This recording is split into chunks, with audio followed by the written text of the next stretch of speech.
दोस्तों, welcome back to our channel Dreamnet GS. और आज हम लोग एडिटोरियल सीरीज का एक नया वीडियो टॉपिक नंबर 16 जो है हमारा 18वीं लोकसभा चुनाव जो हुआ उससे संबंधित परिणाम रिजल्ट वगैरह से संबंधित आज का टॉपिक हमारा होने वाला है। तो अभी तक हमारे चैनल को सब्सक्राइब नहीं किए हैं तो सब्सक्राइब कर दीजिएगा।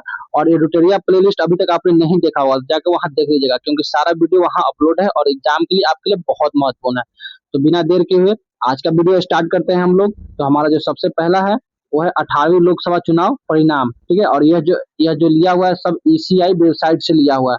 तो 18वीं लोकसभा चुनाव की जो घोषणा है वो 16 मार्च 2024 को 18वीं लोकसभा चुनाव की घोषणा जो है 16 मार्च 2024 को की गई थी। और इसके साथ ही इसी दिन से आचार संहिता जो लागू हो गई थी।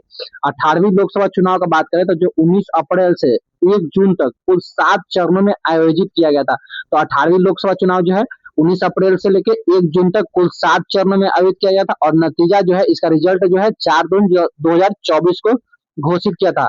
और इसमें किसी भी पार्टी को जो है स्पष्ट बहुमत प्राप्त नहीं हुआ, यानी वो जो है स्पष्ट बहुमत के आंकड़े को छू नहीं पाया। अब बात करते हैं विभिन्न राजनीतिक दलों द्वारा जीती गई सीटें, यानी विभिन्न राजनीतिक दल जो प्रमुख राजनीतिक दल है वो कितनी सीटें और कितने परसेंट वोट लेके आई थी। तो जो सबसे बड़ी पार्टी के रूप में बीजेपी आई थी, और बीजेपी को जो है कुल 240 सीटें मिली थी। और इसका जो वोट शेयर था 36.56%, यानी टोटल भारत की जो जनसंख्या है उसमें जो वोट शेयर उसका था 36.5 शेयर था, यानी पड़ने वाले वोटों का। और वहीं नेक्स्ट जो थी दूसरे नंबर पे कांग्रेस थी, कांग्रेस को 99 सीट मिला था। और यह जो है 21.19% वोट लाया था, 21.19% इसका वोट शेयर था। बीजेपी को कुल 240 सीटें, कांग्रेस को 99 सीटें। वहीं समाजवादी पार्टी को कुल 37 सीटें मिला था और यह 4.58% वोट शेयर इसका था। एआईटीसी को 29 सीटें, डीएमके को 22 सीटें, टीडीपी को 16 सीटें। वहीं जेडीयू जो बिहार के नीतीश कुमार की पार्टी है उनको 12 सीटें मिली थी।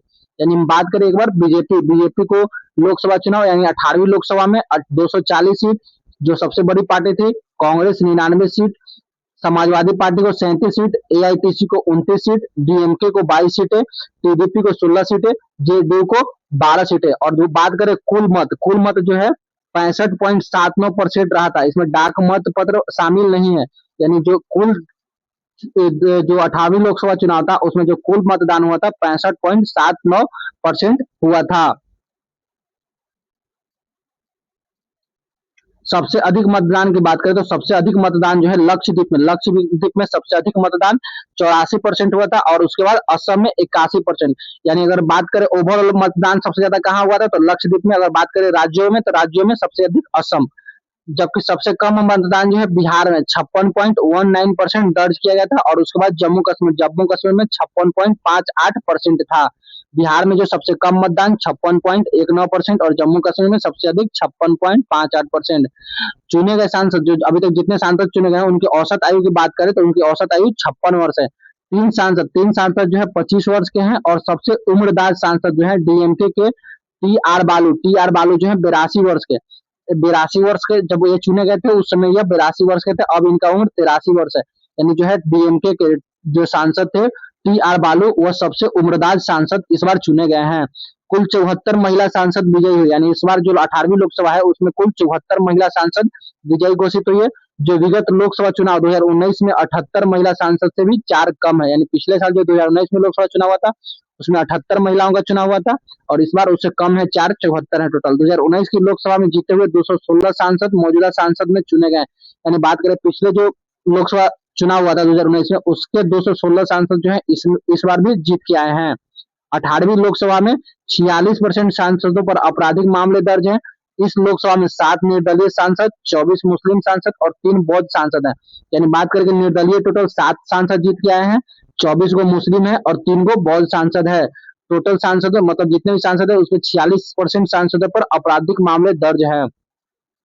18वीं लोकसभा चुनाव की बात करें तो वोटों की गिनती के दौरान इंदौर लोकसभा सीट से भारतीय राजनीतिक इतिहास में 3 नए रिकॉर्ड दर्ज हुए हैं।